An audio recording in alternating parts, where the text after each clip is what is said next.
দূর দূর, এই বাসটা যে কখন আসবে কে জানে, গরমে আর কতক্ষণ ওয়েট করবো। হ্যাঁ ইয়ার কি নাকি?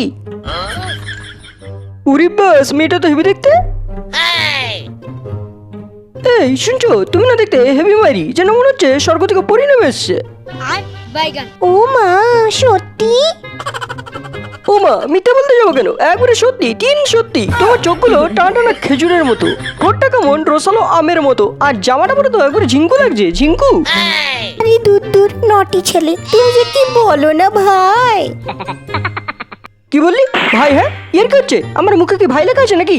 এত সব কিছু পড়ার পরেও শেষমে একটা শাকচুন্নির মতোই লাগছে। আমি রে হত ছাড়া, এই ছিল তোর মনে মনে।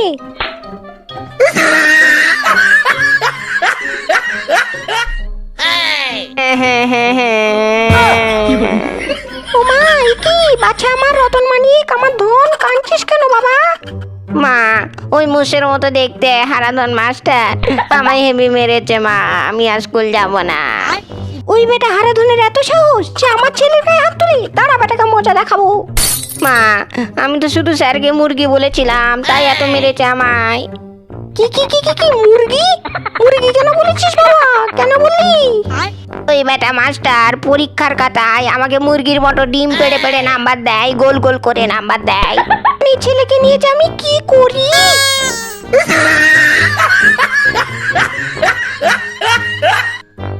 হ্যাঁ ভাই, আমরা দুজনে মোটর সাইকেল করে আমেরিকা যাব, কিন্তু আমাদের কাছে তো মোটর সাইকেল নেই রে থাবলা। আর ঠিক আছে, কোনো প্রবলেম নাই, বুটবুটি করে যাবো, বুটবুটি। কি ভাই, তুই কবে বুটবুটি চালানো শিখলি? আমি জানতাম চালা, তুই না নেশা করছিস না, নে আর দু ভালো করে, আর একটু নে, আর দু প্যাক নে ভালো করে। না ভাই, নেশা পুরো ফুল টলে যাচ্ছে, একবারে সঠিক।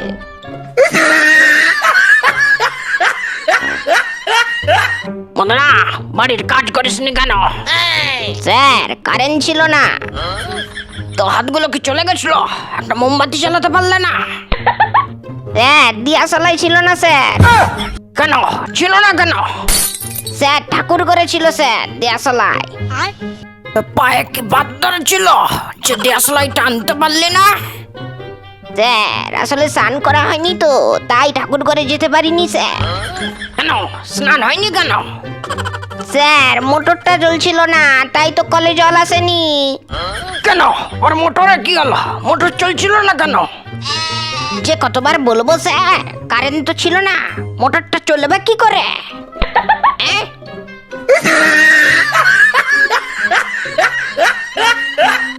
চা খাওয়া হয়ে গেছে মনে হয়।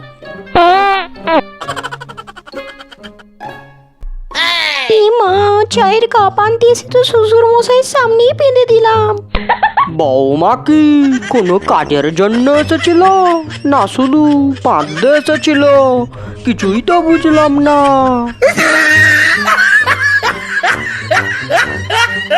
বাবু সোনা, জবের থেকে তোমার প্রেমে পড়েছি। আমার না শরীরে কেমন সুরসুরি বোধ হয়, আমি বুঝি না এটা কেন হয়, তুমি কি বোঝো না? কি বললে? শ্বশুরি? ও মা, শ্বশুরি হবে কেন? কই আমার তো হয় না। বেবি, এবারে কি তুমি এই সুরসুরিটা বুঝতে পারলে? ওরে বাস, হ্যাঁ হ্যাঁ, এবারে বুঝতে পারলাম তো। এই তো একবার পুরো কারেন্টের মতো শরীরে বয়ে গেল। ওই জন্যই তো বলছি, তোমার প্রেমে পড়ে আমি পুরো বরবাদ হয়ে গেছি। আরে ঠিক আছে ঠিক আছে, প্রেমে পড়ে আমিও কিছু বিরাট মহাপুরুষ হয়ে যায়নি, বুঝলে তো? আমিও সেই যেমন ছিলাম তেমনই আছি। ওই তো 12 দিলাম, পাস করবো নাকি তার কোনো ঠিকঠাক নেই। সে কি?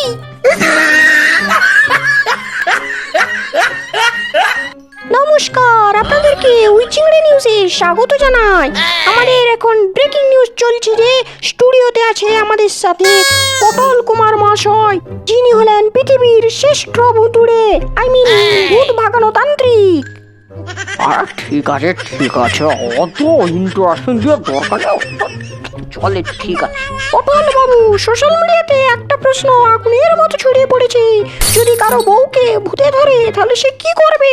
সেই মুহূর্তে তার করণীয়টা কি হতে পারে? দেখো বাবু, এখনকার দিনের বউকে যদি ভূতে ধরে তাহলে সেটা বউয়ের দোষ না, সেটা ভূতেরই দোষ। যে সে বউকে ধরতে কেন গেছে, হ্যাঁ? তারপর যে সে ভূতের যে অবস্থা হবে তা তো কল্পনাও করা অসম্ভব।